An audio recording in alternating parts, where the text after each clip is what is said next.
할렐루야. 우리 앞에 뒤에 인사하겠습니다. 주님의 이름으로 환영합니다. 인사하겠습니다. 주님의 이름으로 환영합니다. 반갑습니다. 네, 감사합니다. 아, 저는 어릴 적에 참 하고 싶었던 일, 관심 있는 일, 그런 것에 한번 이렇게 탁 꽂히면 그걸 반드시 해야 되는 그런 성격을 가지고 있었어요. 그래서 어렸을 때는 나 이거 갖고 싶은데 그러면 어떻게든 졸라서라도 부모님한테 그것을 얻어내곤 했어요. 뭐 좋게 말하면 어떤 것에 굉장히 집중력이 좋은 것이고요. 좀 이렇게 좀 안 좋게 말하면 성격이 급하기도 하고 또 이것에 하다가 어느 정도 끝나면 또 저것에 관심이 있고 좀 완성도가 좀 떨어지는 그런 성격을 가지고 있지 않았나 그런 생각을 해보게 됩니다. 요즘은 어떤가 좀 완급 조절을 좀 하고 있는 것 같아요. 그래서 이것저것 하기보다 하나에 집중해서 그것을 잘 꾸려가고 만들어가는 그런 일에 더 많은 관심을 가지며 살아가고 있는 것 같습니다. 관심을 갖고 무엇인가를 한다는 것이 참 좋죠. 네, 새롭게 내 인생에 무엇인가를 개발하고 만들어가는 것에 있어서 너무 좋은 것 같아요. 그래서 이제 내년 한 해를 계획하게 되면 우리가 새로운 것들에 관심을 갖게 됩니다. 내년에는 운동을 좀 해야지. 내가 건강을 좀 지켜가야지. 내가 무엇인가를 새롭게 좀 배워봐야지. 뭐 그림도 그리고 공부도 하고 독서도 하고 다양한 것들을 내 삶의 목적을 가지고 시작하기도 합니다. 사람이라면 누구나 한 가지 정도의 관심사를 가지고 살아가는 것 같아요. 그래서 오늘 나는 어떤 관심, 어떤 것에 내 마음을 쏟으며 살아가고 있나 라는 생각을 해보게 되어집니다. 여러분은 어떤 관심사를 가지고 살아가고 계십니까? 어떻게 한 해를 어떻게 에너지를 쏟으며 살아오셨습니까? 그런데 사실 이렇게 생각해 보면 우리들의 모든 삶의 관심사는 사실 건강할 때 가능한 것 같아요. 내가 뭔가를 하고 싶어요. 내가 어떤 걸 배우고 싶어요. 내가 무엇인가를 이루고 싶은 일들이 있습니다. 모두 건강할 때 가능한 것 같습니다. 그래서 내가 좀 아프고 내가 조금 연약하면 뭔가 특별한 것을 시작하기가 두렵고 힘든 것 같아요. 그래서 병원에 제가 예전에 상담을 갔던 이야기를 한번 드린 적이 있잖아요. 그때 그분들과 함께 상담을 나누며 그런 생각을 많이 느꼈습니다. 지금 당장 그분들에겐 내가 이걸 해야지, 운동을 해야지, 새롭게 공부를 해야지 어떤 그런 목표가 없습니다. 그분들의 목표는 어떤 거냐면 당장 내 건강이 회복되는 거예요. 내 육체가 회복되는 것이고 그것이 가장 중요한 선결 과제이더라고요. 그 뒤 다 치유되고 나서 뭘 하더라도 하는 거죠. 그분들에게 가장 큰 관심은 바로 그런 부분들이겠지요. 그래서 사람은 어느 형편에 처해 있느냐, 내가 지금 어떤 형편에 있느냐에 따라 주된 관심사가 모두 다른 법입니다.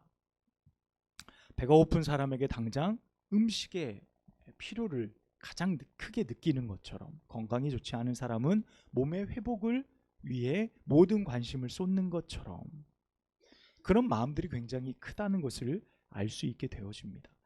오늘 우리가 읽은 본문의 말씀을 보면 니고데모라는 사람이 등장을 합니다. 이 니고데모의 주된 관심사는 다름 아닌 예수님이셨습니다. 예수님이 너무 궁금했어요. 그런데 사실 이 니고데모에게 예수님은 궁금해야 될 대상은 되지 못했어요. 아니, 해서는 안 될 대상이었습니다. 왜냐하면 니고데모는 당시에 유대인이면서 바리새인이고 유대인의 관원, 사내들인 공의회의 관원이었어요. 지금으로 말하면 국회의원 정도 되어지는 위치, 유대의 지도자의 위치였습니다. 그 당시 이 지도자의 위치에서 예수님을 바라보던 모든 사람들의 관점은 부정적이었거든요. 예수님이 우리들이 가르치는 그 어떤 가르침에 반하는 많은 일들을 하신다 그래서 예수님을 예의주시하고 있었던 때였기 때문에 이 유대인의 관원이었던 니고데모가 예수님에게 깊은 관심을 갖는다는 것이 결코 쉽지 않았던 그런 상황이었습니다. 어쨌든 유월절 기간에 예수님께서 행하신 표적, 오늘 말씀에 보면 표적이라고 나와 있는데 유대인들에게 행하신 이 예수님의 표적을 이 니고데모도 들었던 것 같아요.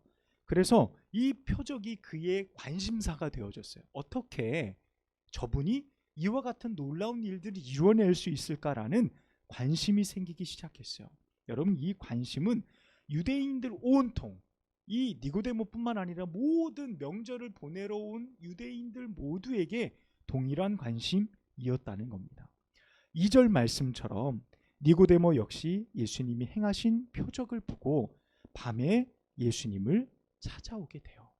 여러분, 1절을 보면 니고데모를 소개하는데 바리새인, 유대인의 공의회 의원이라고 말합니다. 그런데 이 사람이 낮에 찾아오지 않고 언제 왔다고요? 밤에 예수님을 찾아왔대요. 여기에는 약간 문학적인 표현이 담겨져 있는 것 같아요. 그래서 이스라엘 백성들이 밤에 어딘가를 누군가를 찾아왔다라고 표현할 때, 이 밤이라고 표현할 때 학자들은 이 니고데모가 예수님을 찾아온 그의 현재의 상태를 밤으로 묘사하고 있다라고 이렇게 표현해요. 어떤 거냐면 꼭 예수님에 대해서 도대체 이분이 누구인가? 그래, 이분은 기적을 일으키는 분인가 보다, 표적을 일으키는 분인가 보다라고 이해하고 예수님을 찾아왔던, 어떻게 보면 예수님에 대해서 무지했던, 아무것도 알지 못했던 이 니고데모의 모습을 밤, 아무것도 알지 못하는 어둠과 같은 그런 상황으로 이 니고데모의 상태를 표현했다라는 그런 의미도 있어요. 자, 어찌됐건 니고데모는 예수님에 대한 민족의 커다란 관심을 가지고 있습니다. 2절에 보면 뭐라고 되어 있나요? 랍비여, 선생님이여라는 뜻입니다. 랍비여, 우리가 당신은 이라고 말씀을 지금 이어가고 있죠. 우리가, 당신은, 내가가 아니라 누구라고요? 우리가 라고 말해요. 여기서 우리가는요, 바리새인들 모두를 포함한, 유대인들 모두를 포함한 민족적 염원을 담고 있다는 거예요. 내가 생각할 때 모든 우리 민족이 기다리던 대상이 혹시 당신은 아닙니까? 라는 어떤 궁금증에 의해서 예수님을 찾아왔다라고 할 수 있어요. 목적은 하나죠. 이 표적 때문입니다. 유월절 가운데 일어났던 표적. 그 밤에 예수님을 찾아왔어요. 다른 여타의 사람들, 예수님을 찾아오는 이유들이 다 각자 다를 겁니다. 왜 예수님을 찾는지, 왜 예수님이 필요한지, 여기 있는 여러분들도 모두 상황은 다 다를 겁니다. 여러분, 그럼에도요, 우리가 예수님을 찾아왔다는 그 사실이 너무도 복되다는 거예요. 어떤 이유에서, 어떤 목적으로 내가 예수님을 찾아왔는지에 대해서는 다 다를 겁니다. 그러나 예수님에게 나왔다는 그 사실이 복되다는 거예요. 왜 그러냐면 예수님 앞에 나온 사람들은 예수님께서 결코 거저 보내시지 않기 때문에 그래요. 어떤 이유에서 나왔든지 예수님을 만나는 사람은 그의 삶에 생각하지 못했던 삶의 해답을 얻고 돌아갈 수 있기 때문입니다. 할렐루야. 그래서 예수님을 찾는 모든 자들은 거저 가지 않아요. 예수님을 찾는 모든 자들은 그래서 복된 것입니다. 동기는 모두 달라도 예수님을 찾는 자가 복된 것입니다. 오늘 3절 말씀 한번 보도록 할까요? 진실로 진실로 내게 이르노니 사람이 거듭나지 아니하면 하나님 나라를 볼 수 없느니라. 예수님이 말씀하셨습니다. 그 밤에 니고데모가 예수님을 찾아와서 당신이 유대인의 스승이십니다, 그 표적을 보이셨는데 이거는 아무나 할 수 없는 일입니다 라고 이야기할 때 예수님께서 니고데모에게 뭐라고 말하십니까? 그래, 그 표적에 관해서 예수님이 설명해 주시는 것이 아니라 어떤 말씀을 하세요? 하나님 나라에 관한 이야기를 하고 있는 거예요. 여러분, 이 대목이 흥미로운 거예요. 여러분, 이 대화를 보면 매우 흥미롭습니다. 지금 니고데모는 무슨 얘기예요? 예수님에게 표적에 관한 이야기를 하고 있어요. 그런데 예수님은 니고데모에게 무슨 얘기를 하고 있습니까? 거듭남에 관한 이야기를 하고 있는 거예요. 지금 니고데모는 표적 얘기하지만 예수님은 니고데모의 관심사와 상관없이 표적에 관한 말이 아닌 거듭남에 관한 말씀을 하고 있다는 사실이에요. 자, 니고데모에게 예수님의 말씀은 어려웠고 이해가 가질 않았습니다. 그래서 스스로 생각해낸 것이 어떤 겁니까? 자, 그러면 사람이 늙어서 어떻게 다시 날 수 있겠습니까? 두 번째, 모태에 들어갔다가 날 수 있겠사옵나이까? 라고 물어보는 겁니다. 여러분, 사람이 늙으면 어떻게 날 수 있습니까? 라는 이 질문은요, 사실 모든 사람들이 고대하는 말이에요. 여러분, 다시 거듭난다, 다시 태어난다라는 것은 얼마나 모든 사람들이 기다리는 이야기입니까? 새롭게 태어날 수만 있다면 여러분, 자신이 가진 모든 것을 다 지불하더라도 그렇게 하고 말 겁니다. 모태에 다시 들어갔다 나온다라는 이 말이 여러분 이해가 됩니까? 불가능한 이야기이지요. 이건 뭐 8살 아이도 아는 이야기이고 당시 최고의 지식인의 대답으로서는 매우 부족한 대답이에요. 이거는 왜 그렇습니까? 니고데모가 영생, 거듭남에 관해서 너무도 무지했다는 사실을 스스로 보여주는 내용이라고 할 수 있어요. 영생에 관해서 도대체 예수님의 말씀이 조금도 이해가 되지 않았다는 거예요. 제가 예전에 목회하던 교회에 한 성도님 한 분이 교회에 오시게 됐어요. 조선족이셨어요. 중국에서 계시다가 우리나라에 이렇게 일 때문에 들어오신 분이십니다. 그분이 처음 교회에 오셨을 때 일반 사람들하고 좀 다르다.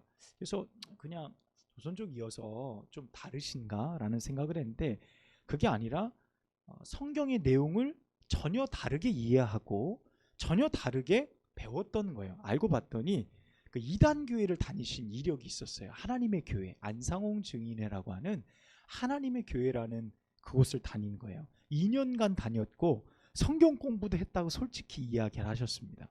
그리고 저에게 성경 공부를 하면서 풀리지 않았던 여러 가지 의문점들을 막 질문하시는 거예요. 그래서 다니엘서에서 나오는 이 대목이 무엇인지, 요한계시록에서 나오는 이 부분이 무엇인지, 창세기에서 말하는 이 남자와 여자를 창조하신 것이 어떤 의미인지 내게 알려달라라고 이야기를 하시더라고요. 그래서 함께 만나서 성경 공부를 했습니다.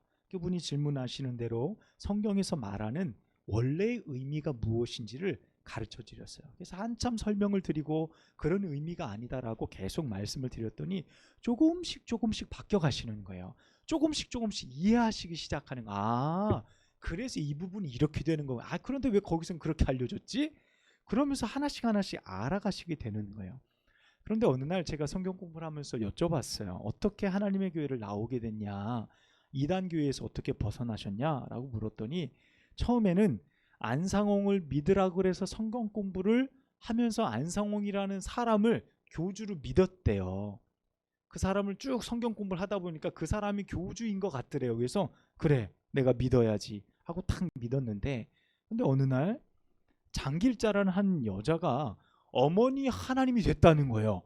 그 여자가 하나님이 돼서 그 사람도 믿어야 된다는 거예요. 그때 마음속에 안상홍까지는 믿겠는데 그 여자는 도저히 못 믿겠다, 이런 마음이 확 들더라는 거예요. 그래서 그 교회를 탁 나왔다는 거지. 이단 교회를 나와서 이제 정식 교회가 어디냐, 그러면 바른 교회가 어디냐 막 찾아서 떠돌다가 저희 교회로 오시게 되는 거예요. 어쨌든 이후에 잘 나오시게 되는 거죠.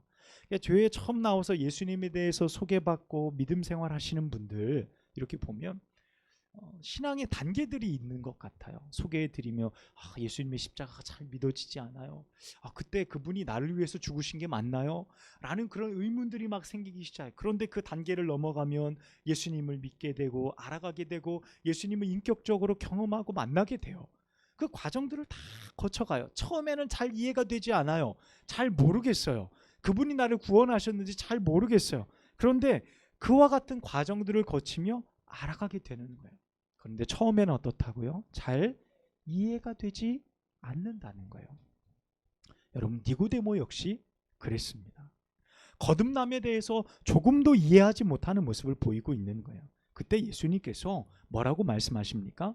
사람이 물과 성령으로 나지 아니하면 하나님 나라에 들어갈 수 없느니라. 바람이 임의대로 불매 내가 그 소리를 들어도 어디서 와서 어디로 가는지 알지 못하나니 성령으로 난 사람도 다 그러하니라 라고 말하셔. 자, 니고데모는 예수님께 나오면 어떤 자기가 기대하고 있는, 우리 이스라엘 민족이 기대하고 있는 민족적인 수건을 해결해 줄 분이 이분이라고 믿었던 것 같아요. 그래서 표적을 일으키시는 이분이 그 안에 무엇인가 있겠다라는 소망과 기대감을 가지고 예수님께 나온 거예요. 그런데 예수님의 말씀을 계속 들으면 들을수록 어떤 겁니까? 더 복잡해지는 거예요. 더 잘 이해가 되어지지 않는 겁니다. 여러분, 그래서 9절 말씀에 니고데모가 뭐라고 말합니까? 어찌 그러한 일이 있을 수 있습니까? 라고 도대체 이해하지 못하는 니고데모의 모습을 볼 수 있어요. 자, 조금 더 이해하지 못하니까 예수님도 뭐라고 이야기하세요? 너는 이스라엘의 선생으로 이러한 것을 알지 못하느냐 라고 되려 예수님도 답답한 마음을 토로하고 계십니다. 예수님께서 니고데모를 책망하신 이유가 있죠. 여러분, 11절 말씀, 11절 말씀에 보면 예수님이 이미 사람들에게 영생에 관한 말씀, 하나님 나라의 거듭남에 관한 말씀을 이미 가르치셨어요. 그것을 전해 듣도록 알려주셨습니다. 그리고 예수님께서 직접 오셔서 하나님 나라에 관한 말씀을 말하고 계시고 전하고 계시고 끊임없이 가르치고 계시지만 그들이 어떻다는 거예요? 그 증거를 받지 않고 있다는 거예요. 그 증언을 함에도 그들이 전혀 받아들이지 않고 있는 그들의 모습을 예수님께서 지적하고 계신 것입니다. 예수님은 이미 거듭남에 대해 충분히 말씀하고 계시지만 이스라엘의 선생으로 마땅히 알아야 할 니고데모는 그 사실이 전혀 듣지 못한 금시초문처럼 반응하고 있는 거예요. 자, 왜 예수님과 니고데모의 대화가 서로 엇박자를 내고 있을까요?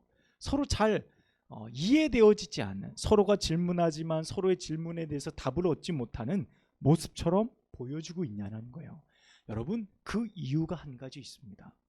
우리가 하나님의 말씀을 들어도 잘 이해가 되어지지 않고요, 우리가 하나님의 말씀을 들어도 잘 그 말씀이 믿어지지 않고 다가오지 않는 가장 큰 이유는 다른 것이 아니라 여러분, 우리가 하나님 말씀에 거기에 관심사가 있지 않기 때문에 그래요. 여러분, 다시 말하면 우리의 관심사가 거기에 있지 않아요. 하나님 말씀에 우리의 마음이 있지 않기 때문에 그렇습니다. 여러분, 솔직히 우리가 한 주간을 살아가면서 우리의 관심사대로 살아왔지, 그곳에 나를 향한 하나님의 말씀, 내가 하나님을 향해 나의 마음을 올려드리며 살아왔던 시간들이 현저히 적다라는 것을 우리는 고백할 수밖에 없는 거예요. 매일매일 살아가는 삶이 나의 관심사에 초점을 맞추며 우리는 살아가고 있어요.